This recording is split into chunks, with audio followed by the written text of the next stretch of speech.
परंतु आज रवींद्र चव्हाण कुठे आहेत? आपल्याला स्वतःला जिल्ह्याचा आका बनवण्यासाठी रवींद्र चव्हाण यांना आज आपण कुठे ठेवलं आहे? त्यांचे कार्यकर्ते कुठे आहेत? त्यांना कुठल्या कार्यक्रमाला बोलवत आहे?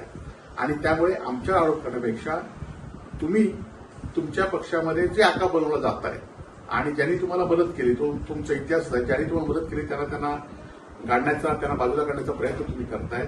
आणि त्यामुळे तुम्ही किती एकमेकाबद्दल आमच्यावर आरोप करा, आम्ही सगळी मंडळी एकत्र असून ज्या ठिकाणी चुकीच्या गोष्टी असतील त्या ठिकाणी आम्ही आवाज निश्चित उठवणार आहोत. उबाटाचा आका कोण हे पहिलं तर सिंधुदुर्गाच्या शिवसैनिकांनी ठरवावं.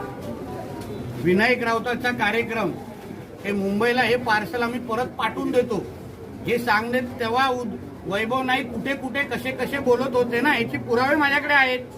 म्हणून सिंधुदुर्गाचा किंवा आमच्यावर आका कोण ही शोध मोहीम सुरू करण्या अगोदर ना त्यांच्या उबाटाच्या शिवसैनिकांनी त्यांना वैभव नाईक पाहिजे काय विनायक राऊत पाहिजे हे पहिलं सिद्ध करावं.